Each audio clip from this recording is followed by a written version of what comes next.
Olá, galera, e aí? Hoje a gente começa a ver uma segunda parte do nosso curso, avançando aqui um pouquinho, mas a gente precisa fixar, antes disso, alguns conceitos, algumas indicações, como, por exemplo, a questão dos fluxogramas e graus de liberdade. A gente já começou a ver isso, já começou a pensar um pouquinho sobre essa questão de graus de liberdade num exercício. E a gente continua falando sobre isso, isso é algo muito importante, isso vai aparecer mais na frente, quando a gente chegar em balanço de energia também. Então, é sempre bom a gente ficar atento, ficar ligado nisso, e é o que a gente vai ver agora, tá? A gente segue aqui no curso, nessa, vou chamar assim de segunda unidade, segunda parte do curso, e a gente vê essas questões que precisam ficar bem redondinhas para a gente conseguir realmente caminhar ao longo do curso. Então, eu coloco aqui alguns detalhes, inclusive, que os fluxogramas surgem como uma sequência coordenada, pode até ser definida assim, sequência coordenada das conversões químicas e operações unitárias, né? E assim, elas expõem aspectos básicos de um processo. Eu vou sempre fixar aqui para processo químico, porque é o que a gente vai ver ao longo desse curso, tá? O fluxograma ele indica também os pontos de entrada de matéria-prima e de algumas utilidades, a gente vai ver mais na frente o que é isso, e também os pontos de retirada dos produtos e dos subprodutos, né? A gente vai ver também que produto e subproduto vai estar sempre junto quando a gente começar a ver reatores, vai ver que realmente existe na indústria, na vida real, digamos assim, uma série de produtos secundários que não são desejados ou que não foram planejados, mas que fazem parte do sistema e realmente é necessário que a gente entenda como trabalhar com eles, tá? E eu ainda trago outra informação além disso, um fluxograma funciona como a base mesmo para um projeto e para a operação de uma implantação na planta piloto ali, no projeto inicial e também na unidade industrial, né, ou fábrica, como a gente está mais acostumado a falar. Então, primeira coisa, o fluxograma, ele tem que conter, ele deve conter, né, todas as operações envolvidas, as operações unitárias, as conversões químicas também tem que estar presente, isso no caso de ter reações, claro, né, mas assim, se tem reação ocorrendo, a gente precisa entender qual é a taxa de conversão, como é que aquela reação, até do ponto de vista termodinâmico, como ela se comporta. E assim, além dessas questões de projeto, né, tem assim o tipo de equipamento que foi utilizado, balanço de massa e balanço de energia, a mão de obra envolvida naquilo ali, e por aí vai. Tudo isso faz parte de um fluxograma, dos vários tipos de fluxograma. É, é, além disso, tem também uma informação que eu acho bem relevante, eles podem ser do modo simples, na forma de diagrama de blocos, eu vou mostrar logo em seguida para vocês, ou pode ser bem detalhados, como esse que está na sua tela, que você consegue enxergar várias coisas. Na verdade, ele é um fluxograma grande, tem todas as etapas de uma produção. E quando terminar o término do curso, a gente vai ver como calcular todo um fluxograma desse. Esse exemplo não está aqui por acaso, a gente vai disponibilizar tudo que for possível desse cálculo mais na frente, tá? Ele não fala aqui em valores a princípio, mas depois a gente trabalha em relação a isso, quando realmente for fazer o cálculo desse fluxograma. Mas ele tem um detalhamento de todos os equipamentos e ele fornece uma noção de como massa e energia podem estar relacionados aqui e como a gente trabalha com eles no nosso sistema como um todo, né? Quando a gente chegar no balanço de massa combinado com o balanço de energia, a gente volta realmente para um sistema como esse. Então, vamos lá aqui, para a gente entender dentro da engenharia química o que é de fato esse tal de fluxograma, onde é que isso aparece, né? A gente pode dizer, assim, a princípio, que apesar de serem usados para projetos nas partes mais à frente do processo, mais avançadas, eh, esses desenhos que a gente chama assim de desenhos não projetivos, eles mostram toda a rede de tubulações, equipamentos e acessórios de uma instalação industrial. Uma coisa que normalmente é feita assim é que, devido à complexidade de uma planta industrial, uma planta comum, normalmente os fluxogramas, né, na verdade não os fluxogramas em si, mas toda a parte de projeto é dividida por sistemas ou fluidos de trabalho. Imagine um sistema de trocador de calor operando com água líquida ou vapor, tá? Então, geralmente separa todo o sistema de trocador de calor que usa água líquida. Separa do sistema que usa para o trocador de calor que usa vapor. Ou pode usar outros fluidos, um fluido como etileno glicol, outros fluidos de troca térmica, assim, de resfriamento ou de aquecimento. Geralmente, classificando por tipo de fluido, as propriedades envolvidas são relacionadas àquele fluido e, consequentemente, a interação deles com os equipamentos. Então, realmente é uma facilidade quando a gente separa, agrupa dessa forma. E falando em termos de finalidade de um diagrama, de um fluxograma como esse, eles servem para mostrar o funcionamento de um determinado sistema, né, sem considerar todos os detalhes de fabricação. Isso a gente vai entender melhor com o andar do nosso curso. Então, eu coloco assim, de uma forma bem geral, eu coloco os três principais tipos de diagrama, que você consegue ver aí na tela, para descrever esse tipo de corrente. São fluxograma de bloco, fluxograma de processo e também o de tubulação e instrumentação. Esse aqui, logo em seguida, é o fluxograma de bloco. Veja que ele é simples e apenas classifica as operações que devem ser feitas, né, para que a gente possa ter uma noção inicial, porém de forma organizada, de como proceder o andamento da nossa produção, tá? Seja ela envolvendo uma transformação química ou não. Eu coloquei aqui um exemplo solto, só para a gente entender como funciona um diagrama de bloco dentro de um processo, tá? Já o de processo, né, o fluxograma de processo, ele tem mais a cara de processo da engenharia química, né? Você consegue enxergar aqui. E eu acredito que esses desenhos e estruturas já sejam familiares, né? Algumas coisas a gente está mais habituado a ver. Então, conforme você evolui no curso, você vai vendo principalmente os equipamentos, sim, e dentro das operações unitárias, né, a gente consegue identificar colunas de destilação, reatores, os trocadores de calor, bombas também estão presentes, dá para ver aqui, e esses outros componentes, como válvulas, eles vão clareando mais, assim, a gente consegue entender qual a função deles no nosso trabalho como um todo. E daí, por último, eu coloco aqui o fluxograma de tubulação e instrumentação. Veja que ele é um pouco diferente do anterior, pois esse é mais conectado, assim, ele é mais ligado aos termos de controle que a gente está habituado a ver na indústria, de fato.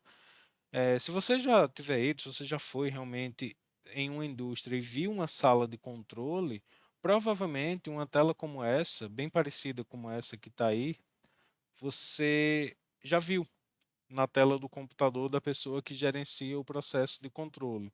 E até deixo assim uma reflexão: por que isso é tão importante?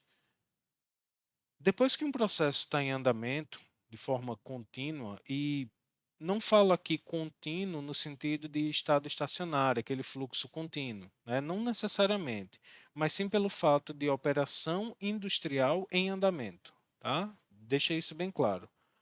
Com tudo operando nas condições desejadas, a pessoa responsável tende a observar se fatores como vazão, pressão, temperatura, se essas coisas estão de acordo com a especificação do projeto. Isso de uma forma bem geral, tá? Bem geral, bem introdutória é o que a gente chama de controle de um processo em andamento. Vocês vão evoluir muito nisso ao longo do curso, então não precisa entrar nos detalhes agora. Mas vamos lá. Vamos ver o que se analisa assim em cada um desse tipo de fluxograma. No fluxograma de bloco, você sim, é capaz de observar esses itens que estão aí na sua tela, como tubulações, as identificações do sistema como um todo, composições e por aí vai. São algumas características mais pontuais, tá? Um, eu deixo esses detalhes para a gente olhar, mas o ideal é que você analise cada um deles, como por exemplo, interconexão com outros sistemas. Isso é algo interessante de ser observado para saber que tipo de conexão esse sistema tem com outro, que às vezes o resultado disso aqui é o que você espera em uma outra etapa, tá? Na sequência aqui, o fluxograma tubulação e instrumentação, né, como eu já tenho falado um pouquinho antes, ele é mais complexo. Nele a gente tem informações necessárias, assim, enquanto profissional de engenharia responsável pela execução, para iniciar e fazer realmente o planejamento de uma implantação ou construção da unidade industrial. Vale lembrar, observe bem aqui, que esse tipo de fluxograma, nesse aqui, não está incluído nenhuma das condições operacionais. Tá? Essas características são parte de outro tipo de fluxograma ou projeto. Imagina que você está falando sobre trocador de calor, aí lá nesse ponto, né, eficiência energética do projeto, é que você vai ter um fluxograma que envolve os cálculos. Tá? Observa bem. Esses dados incluem tamanho dos tubos, o dimensionamento da tubulação, né, e a localização de toda a instrumentação para tudo, né, para toda essa tubulação e as correntes de processo e de utilidades. Processos e utilidades. Fixa bem esses nomes, porque isso a gente vai usar lá na frente. E claro, também tem algumas questões aqui, né? Preste bem atenção a isso. Eu deixei destacado para justamente chamar a atenção. Suportes, estruturas e fundações. Isso não faz parte de um fluxograma de tubulação e instrumentação, mas claro, você tem que conhecer muito bem qual é o tipo de estrutura, e isso está totalmente ligado à parte de resistência dos materiais, para entender como esses componentes podem ser colocados no seu processo como um todo, né? Mas observa bem, aqui a gente está falando mais uma coisa de implantação de um sistema, da montagem de uma unidade industrial. Se você já pega uma unidade funcionando, beleza, o tipo de análise provavelmente não vai ser com um desse de tubulação e instrumentação com esse objetivo, tá? Ele vai ter uma característica um pouco diferente dessa, porque eu coloquei esse exemplo aqui, um exemplo mais real. Esse seria um tipo de fluxograma de produção, produção de ácido fosfórico, a partir de componentes minerais, de uma rocha e, claro, alguns reagentes que usam. E aqui a gente começa a pensar e usar aquela definição que é muito útil de análise de grau de liberdade do sistema, tá? Eu deixo aqui essa imagem para você observar. Você identifica quais são as operações que estão sendo apresentadas aqui. Compare essa imagem com a anterior, tá? Com a imagem do fluxograma anterior e veja no que dá. De onde sai ali dos componentes iniciais até o, o produto, o nosso produto final.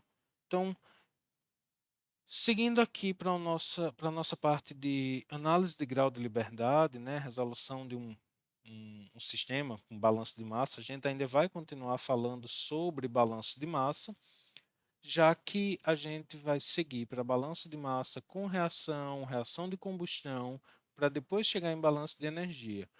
E eu coloquei aqui enumerado, isso eu peguei do livro e deixei de forma mais concisa, mais direta. É um pequeno roteiro de como deve ser feito o procedimento para solucionar problemas de balanço de massa, e isso independente do tamanho do sistema, tá? São 11 passos no total, e eu quero que você analise, eu sugiro que você analise cada um desses e, se possível, dar um feedback de como pode ser feito isso em cada uma das etapas. Eu vou deixar uns exemplos e exercícios para você resolver seguindo esse procedimento, tá? Tem aqui o restante e você deve chegar a partir disso às conclusões do sistema, que quais conclusões seriam essas? Se é um sistema possível, impossível, se os dados fornecidos favorecem o cálculo, se eles dificultam o cálculo, tá? Então pega bem o seguinte: se existe um número n qualquer de moléculas, componentes diferentes no seu processo, você vai ter n equações de balanços independentes. Isso pensando em processo não reativo, tá? A gente ainda está um pouquinho antes de reação. N moléculas diferentes, N equações de balanços diferentes também, que são independentes umas das outras. E além disso, pode haver algumas especificações de processo, como a gente já viu, inclusive, em uma aula anterior, como uma espécie de, sei lá, proporção numa corrente ou uma taxa de conversão, né? Quando a gente for falar de reação química, rendimento, seletividade, separação de componentes, entre outros vários. Pode aparecer também algumas leis e propriedades físicas como densidade, algumas equações de estado que você consegue relacionar, condições de equilíbrio de fases e também condição de equilíbrio químico, por aí vai. São várias coisas possíveis de fazer, tá? Então, aqui, pensando em grau de liberdade do sistema, a gente tem as seguintes conclusões. Primeiro caso, quando o grau de liberdade, representado aqui por GL, tá? Ele é maior que zero, o sistema é considerado indeterminado naquele ponto em específico. E isso pode ser uma análise global ou uma análise parcial, tá? Isso também pode representar que não foi feito um equacionamento adequado ou também que os dados que tem no seu sistema não são suficientes, tá? Uma variável sempre vai ficar dependendo da outra. Em um outro extremo, quando o grau de liberdade é menor que zero, indica que o sistema provavelmente, né, assim, provavelmente está superdeterminado ou superdimensionado, ou ainda que houve erro no levantamento das equações e incógnitas ali. Pode ser que tenha havido algum erro, faltou alguma informação e acabaram transformando isso em uma informação adicional que duplica os seus dados. Isso não é legal. Tem que sempre analisar, mas é uma situação possível. Então, depois de uma análise crítica, e se você chegar a uma dessas condições, o seu sistema não tem solução, ou claro, se ele está super determinado, ele até tem solução, mas alguma coisa não está certa nesse meio. E no último caso, você tem que, quando um grau de liberdade é igual a zero, o sistema está determinado, ok? Então, vamos lá. Observe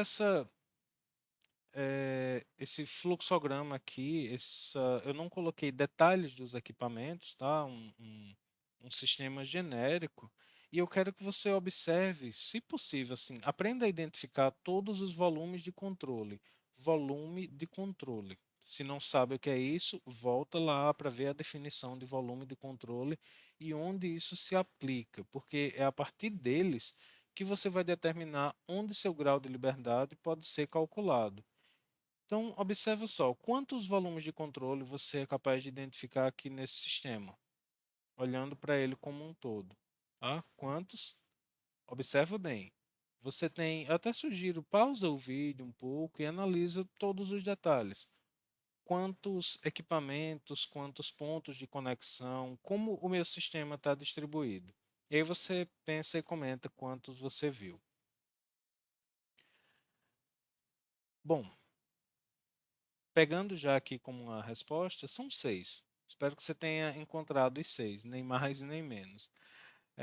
E são seis pelo seguinte: lembre que além dos equipamentos e juntas, os equipamentos ou aquela junta que está representada ali por J1, que é simplesmente um misturador, um ponto de mistura de componentes. Além desses, tem o volume de controle total do sistema global. Então, nesse caso, seria os 5 equipamentos, né, ou componentes que estão aí no meio, onde entra ou sai alguma coisa, tem alguma corrente de entrada e de saída, e também o balanço global. Isso pode até parecer difícil, um pouco complexo, mas não será depois que você fizer mais exercícios e tiver mais prática nessa identificação, ok? Então, eu trouxe de novo um exemplo que a gente já viu, né, numa aula anterior. A resolução dele está no vídeo que eu vou deixar aqui em cima na tela. Você pode clicar e ver lá como ela aparece, assim, né, como é a solução. E caso você não tenha visto, resolva e tenta observar como calcular o grau de liberdade para esse sistema simples. A gente vai ver sistemas um pouco mais complexos mais na frente, mas tenta ver esse inicialmente para isso ficar bem fixo, tá? Essas são as referências que foram usadas assim para a gente fazer essa discussão em torno desse assunto. E é isso. Espero que continue estudando. Valeu. Até a próxima.